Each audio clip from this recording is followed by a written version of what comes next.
Welcome, football fans, to my new segment here at Under Further Review, where I will be giving you my predictions of each week going into this 2013 season. We start my show at week 1, which means we are finally here, folks. Football season begins. So, let's go to our matchups. Okay, first game, we have a Thursday night game, which is tomorrow. So I've been filming this since yesterday, which would be tomorrow. Between the defending champs, the Baltimore Ravens, and the Denver Broncos. They're playing at Denver, and this is a 5:30 game for me on the Pacific time. Champ Bailey will be playing, and Von Miller is serving a suspension right now, so I see the Broncos still getting some sweet revenge on the Baltimore team that I don't see can be starting any chemistry with the offense or the defense. So I think the Broncos win by at least a couple touchdowns. So my score is Denver 34, Baltimore 20. All right, for game number 2, I got New England and Buffalo. The sweet smell of football Sunday starts with a lot of morning games here. So let's start out with the Pats and the Bills. The Bills, they will start E.J. Manuel at QB, but I don't know what to expect still other than C.J. Spiller to have some sort of big game. But the one glaring thing that there's no Stephen Gilmore on the defensive side for the cornerback, and DeJarius Byrd too. He's kind of unfit right now, so for me that's kind of the backbreaker for me. So I got the Pats to get the win in Buffalo with the score: the Pats 28, the Bills 17. All right, next game we have the Atlanta Falcons at New Orleans Saints. Man, what a tough game for both teams here. I mean, I like the Saints here for some of the fact that they are at home. They're going to bring some new energy with the sideline as far as Sean Payton being back. But this one should be a nail-biter, as the Saints last year had the worst defense in the league last year, who gave up a total of 440 yards in average a game. So I'm not sure what will be fixed with that defense, but I think the Saints do pull through with the score. I think the score will be the Saints 41 and the Falcons 37. All right, our next game, we have the Bengals who will be taking on the Bears at Soldier Field, and I have a feeling the Bengals will come out on top of this one. So I slightly favor the defense and offense over the Bears, but I'm eager to see how the Bear team will play without Urlacher at middle linebacker on defense, and I'm eager to see this offense the Bears are running with the new head coach Mark Trestman. So on that note, I just think the Bengals are more put together than the Bears, and I think they're better than the Bears. So I see the Bengals winning by the score of the Bengals 24, the Bears 20. All right, our fifth game now that we have here is Miami at Cleveland. Now this is a toss-up game between, for me, and I think I like Miami going into this game because I think Ryan Tannehill is better than Brandon Weeden. And Miami has a lot more weapons on offense to use than the Browns do. The only person that I can think of is Trent Richardson, and the wide receivers are iffy right now. So I think Trent Richardson will have a great, fantastic big game, but I don't think that'll be enough to help the Browns win. So I think Miami wins by the score of Miami 20, the Browns 9. All right, our sixth game here. Another tough pick here as the Vikings take on the Lions. You have the best running back taking on the best wide receiver in the league.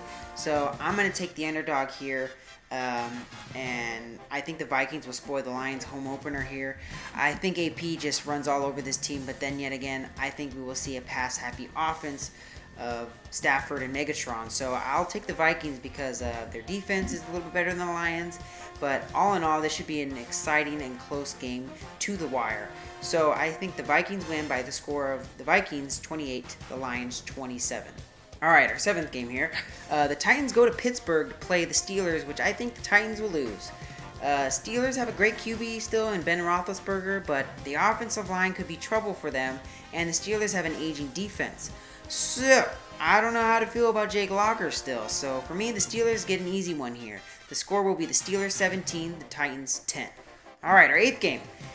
Oakland at Indianapolis. Oakland named Terrell Pryor their Week 1 starter. What is up with that? Matt Flynn gets no love here.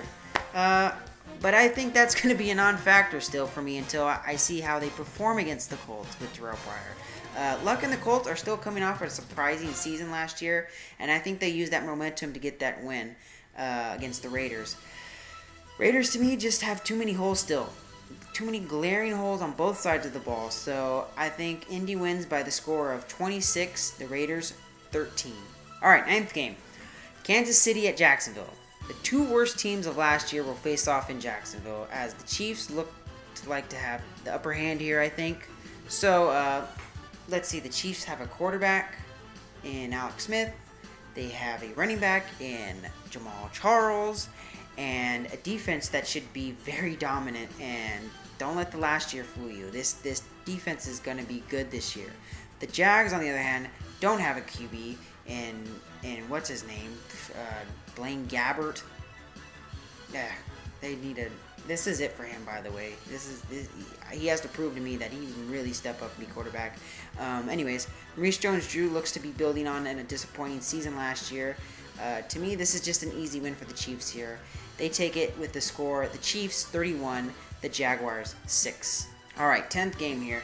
Geno Smith is the Week 1 starter for the Jets, but I don't think that makes a difference here still. He looked awful in the preseason. He did. He looked awful, just terrible.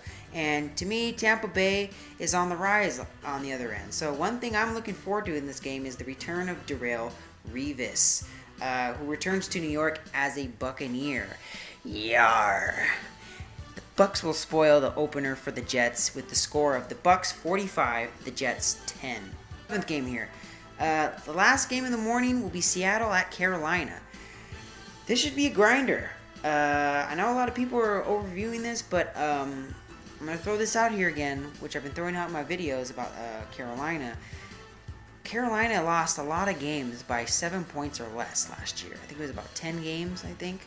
So, in that circumstance, I like the playmaking abilities of Cam Newton and Russell Wilson, but I'm going to take the Seahawks in this game because of Marshawn Lynch. I really love Carolina's defense here, but Lynch pounds it with any team in the league, honestly.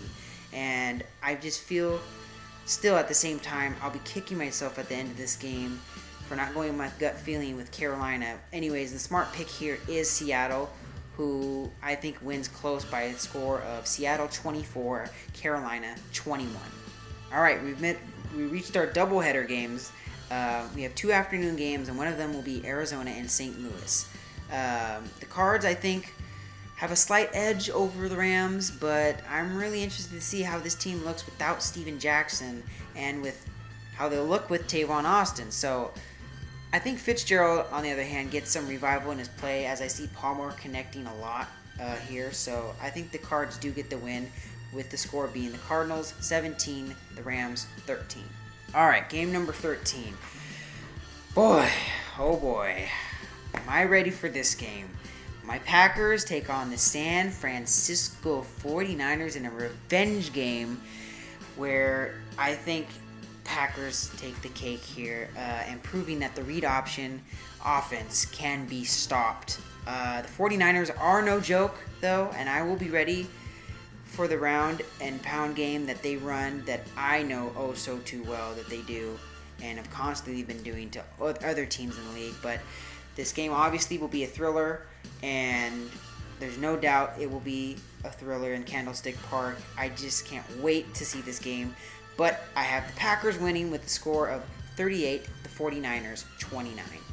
All right, and our last game on Sunday will be obviously the Sunday Night Football game, which will be held with the New York Giants squaring off at Dallas against the Cowboys. This game is always fun to watch, and I expect the Cowboys to just jump all over this Giants team. I think Romo has a big night, and Eli Manning struggles a bit. So I have the Cowboys winning by the score of the Cowboys 27, the Giants 17. Moving on to Monday, we have 2 Monday night games, pretty exciting there, with the Philadelphia Eagles playing at the Washington Redskins. This starts at around 5, so this game will probably be very intriguing to me as we ask, obviously, the questions, how will RG3 look this year with that knee injury from last year, and how will this Eagles team look this time around with 2 disappointing seasons? So I think the Redskins win here because RG3, I think, will play well. And I think they'll use that rushing attack that they've been killing defenses with, especially, with a hurting defense like the Eagles. I mean, I really haven't seen anything other than talk. So Monday night should set it up for me to see where this Eagles team at. But all in all, I think the Redskins will be winning this game. I think the score will be the Redskins 31, the Eagles 20. And finally, our last game on Monday night will be the Houston Texans playing at the San Diego Superchargers.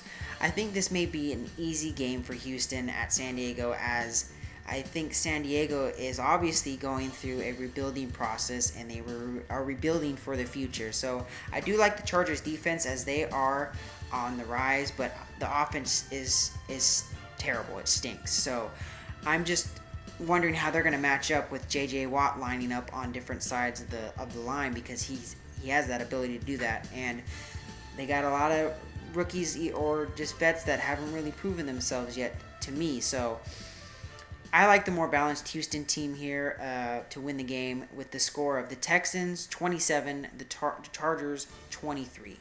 And with that, my football freaks, ends my outlook and predictions of Week 1 of the 2013 season. I will put my predictions down in the description box below, so you can always check those out if you don't want to watch the whole video. I don't know why you wouldn't. And please leave any comments below about your teams and what you think will happen in Week 1 of this season. I hope you guys are excited about football as I am, as I've been trying to watch baseball, which has just been awful, and my team's terrible too. So, again, I'm so excited. Big games happening this week. So subscribe to my page for all your football predictions and analysis from somebody who doesn't work at ESPN. I will be posting videos after Week 1 is done, and analysis of all the games after Week 1. So come back and check that out on Tuesday. I'll have that up by Tuesday, and hopefully I'll see you coming back to my videos and subscribing to my page. Thanks, guys. Go Pack, go!